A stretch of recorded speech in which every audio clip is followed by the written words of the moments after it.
From the cavernous depths of the Underdark to the decaying ruins of a lost king's tomb, dungeons stand as the ultimate test of skill, valor, and bravery for adventurers across the vast multiverse. A dangerous gamble for each and every one. You may walk out with untold riches, or never walk out at all. Obviously, the most common dungeon delvers are parties of adventurers looking to make a name for themselves, but some go to catalog the dangers that lurk below for the aid of those who'd go down there without giving their ventures much thought. These brave, or admittedly cowardly, individuals are known as dungeonologists. Or at least that's what this book says. As promised in the last video, I will be talking about Dungeonology, the official Dungeons & Dragons ology title. But first, if you'll indulge me for just a moment, I'd like to talk about what D&D means to me so that you can better understand how I approach this book. Usually anytime someone does this kind of thing, they'll start with, I've been playing D&D or whatever topic for years, and ever since I was a little kid I played with my dad every week, or something to that effect. While I have played D&D with my dad, I have not been playing D&D since I was a little kid. In fact, I only started a little over 3 years ago at the time of this recording. When I got to college, I started looking for friends, as you probably should do.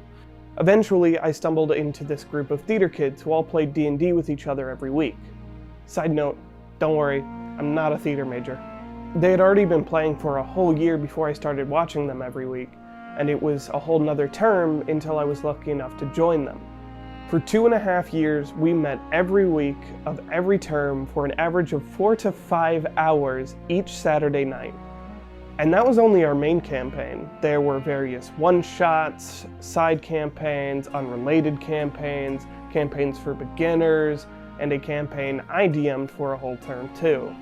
Basically, D&D was the crux of my entire social life for about 3 years and took up almost as much time every week as my actual schooling did. I should probably be concerned about that. At the end of our 4-year campaign, our DM actually made his own book that recapped our entire adventure, every character we played, every character we met, every song that he played, and where that was, and so on. It was a really touching reminder of our group's close-knit friendship. But here's the thing. Everything that we played over those years was original content, with a lot of homebrewed content. Even my own campaign was majority homebrewed, and I was brand new to the game.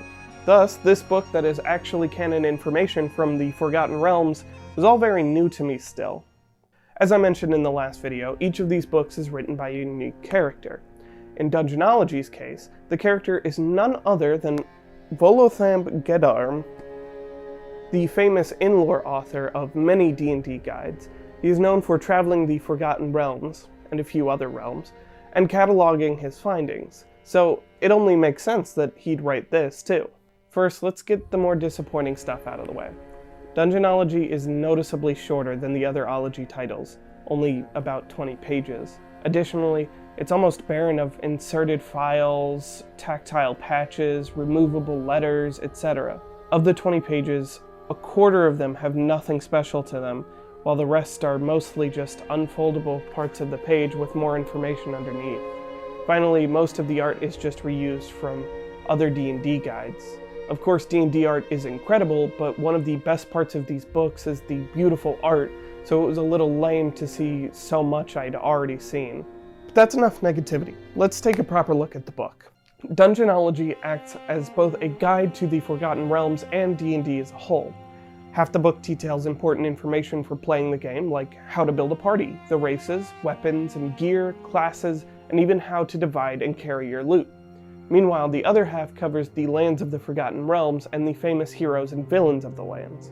On that note, I mentioned that Dungeonology doesn't have a lot of the same inserts that the other ology books do, but it does do one thing better than the rest. In previous ology titles, the maps were always just a 2-page spread with flip-outs on either side. But in Dungeonology...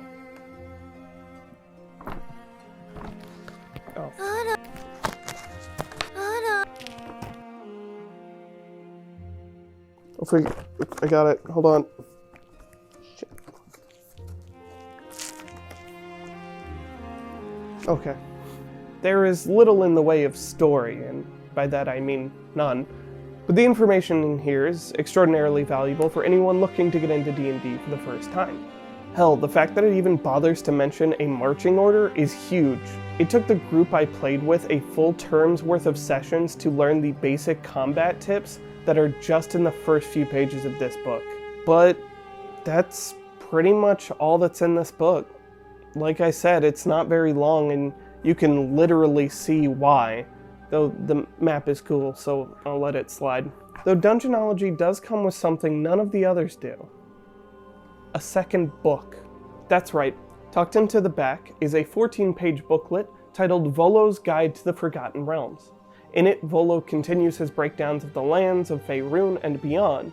He covers various plots that one can go by and play through, albeit not so blatantly, famous dungeons, and even different realms and planes that house other D&D stories, like Strahd's home of Barovia. I know this video was a bit shorter than the other one, but I mean, I'm covering one book instead of 10, so still, I feel like you guys deserve more.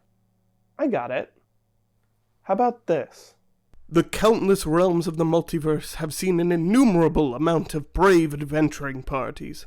Misfits, outcasts, lords, mercenaries, you name it, they've banded together to slay evil, save worlds, and become legends. Now, joining their ranks are these four idiots. First up, played by Jack is Boy. Johnny is a guy who likes to converse with his friends about his favorite subject, anime. He is dating this woman, his stepsister's cousin's sister.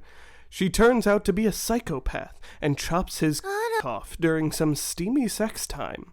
He bleeds to death. Johnny is brought into this new world with a hatred of women as a fighter. He will chop off men's penises. Up next, played by KobeBeefBoy, Danny. Danny was a woman in life, but now is gender swapped in the new world. He has several kinks such as wanting to be hit and other secret ones. He is very devoted to this new world's goddess of love. Danny is a paladin and will enforce his will that everyone must love him and that he is very beautiful. He also discriminates against small people such as dwarves, though he has the dream of one day wanting to sleep with one. The third brave soul to join their ranks is Condifiction, playing Chase, a monk. His diet of only top ramen noodles gave him a heart attack. And finally, the fourth player, Evanito, playing, and I quote, old white guy that is from Jamaica named Spoon, lost his wife to some sickness and hates basically everything. Basically, grumpy old white guy with Jamaican accent. There is nothing more to this for right now. And there you have it, our brave adventurers off to find a new world in D&D Sekai. Name, characters, and classes subject to change.